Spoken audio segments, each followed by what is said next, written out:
Today I'm showing you how to put up a roller blind by fitting B&Q roller blinds in my kitchen. The instructions that come with these roller blinds are absolutely diabolical. So I'm going through everything you need to know to make a success of installing roller blinds into a window recess. Unpack the contents and lay them out in your work area. Choose a work area that's going to be large enough to enable you to completely unroll the blind when the time comes to cut it down to size. Also, top tip, sweep or vacuum the work area that you're going to use before laying it out. The first step will be fixing the brackets at each end of the window recess.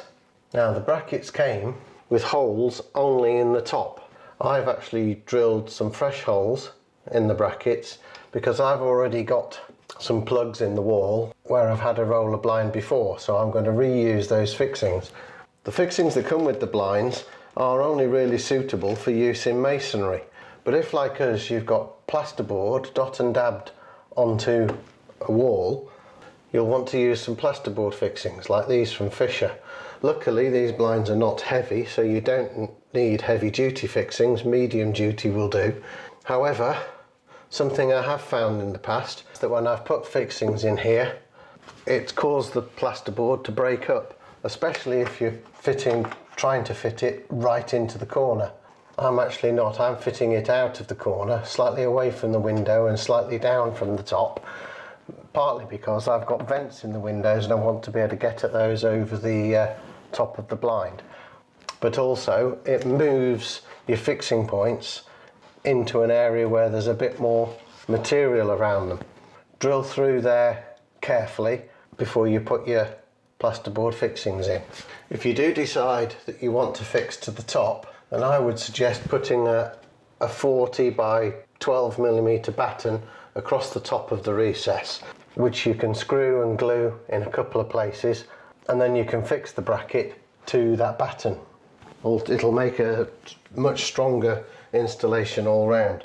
If you prefer to attach the brackets to the side, and like us you've got plasterboard, what you could do is before you put the brackets into the corner, glue and screw a small piece of 6mm or 10mm board into the corner and then use that to fix the brackets to.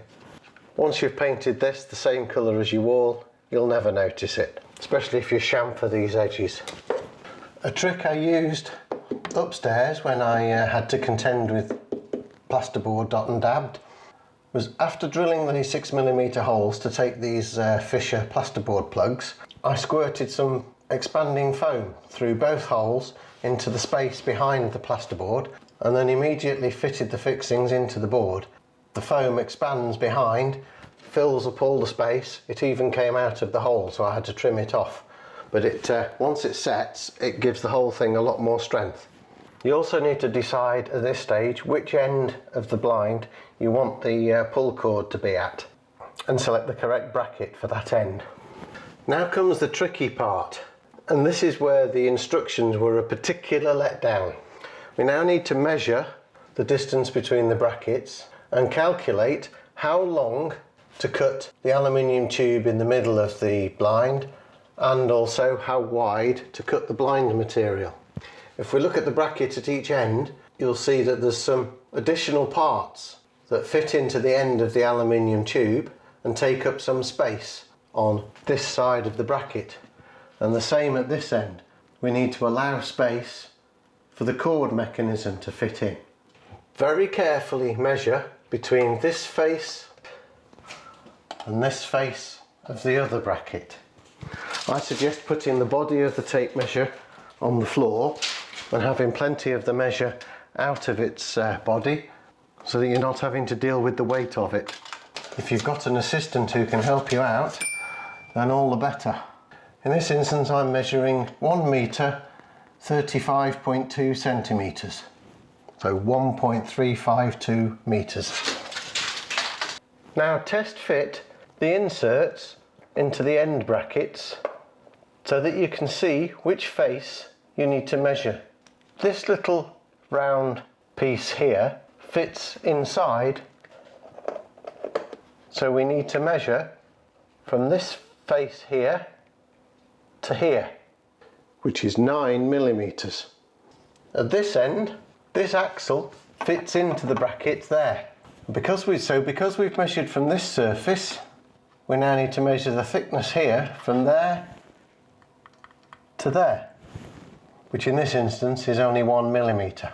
So the length of our centre aluminium tube will be the large dimension we just measured, 1352 millimeters, minus 9 millimeters and minus 1 millimeter for the other end, equals 1342 millimeters. Take off a further 4 millimeters, 1338. That's the size of the blind itself, 2 millimeters at each end shorter than the rod. Now lay your blind out face down on the floor and measure from one edge the width of the blind itself, which was 1338 in this case. Mark that either with a contrasting colour of Sharpie or a pencil and measure in several places up the blind. Make sure that you can see your marks. If your blind keeps trying to roll itself back up, then use something to weight it down with at each end. Now you will need a straight edge. I've got an aluminium meter rule here, but the edge of a spirit level or even a piece of wood might be sufficient. Place your straight edge so that you can draw a line through your marks all the way down the blind. I put my knee on the bottom of my rule to make sure that it doesn't move. Double check that it's in the right place, that it's exactly right, and then draw your line. And move a little further down, depending on how long your straight edge is and how long your blind is. Try and overlap the line and the straight edge a little if you can. Now with a good pair of scissors, preferably paper hanging scissors or material cutting scissors with long blades, we need to cut along our line. The reason for using long bladed scissors is because it's much easier to cut a long straight line when you've got long blades than it is when you've got short bladed scissors. If you're working on a hard surface, you could do this with a sharp craft knife against your straight edge.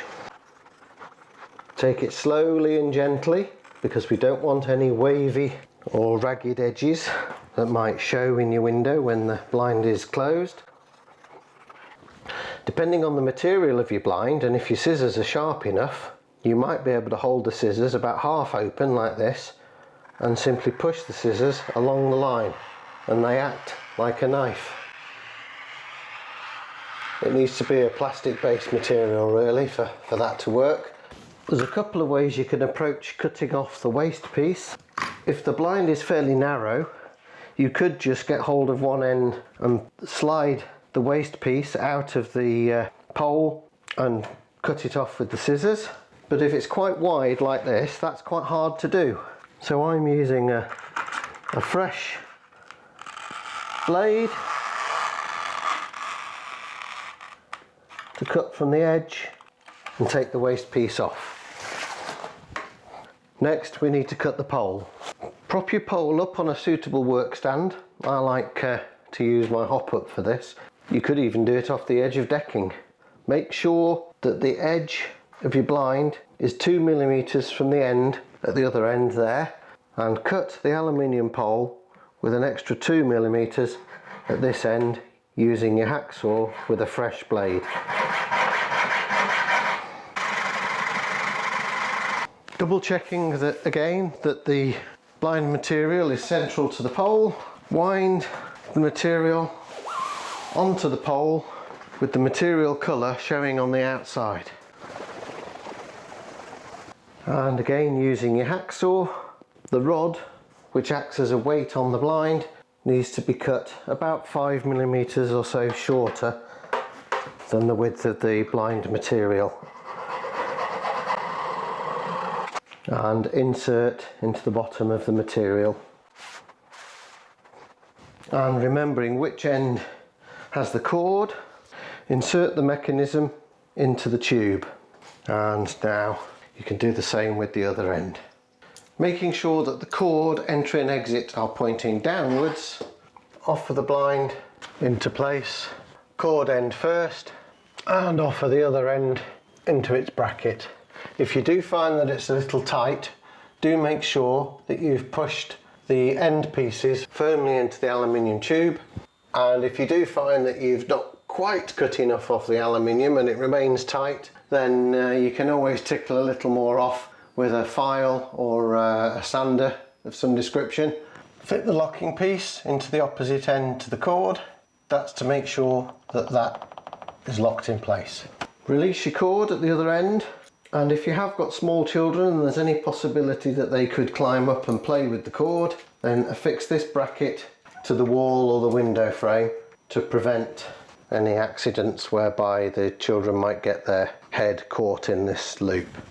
If you got value from this video, here's another you might find useful, and I'll see you next time.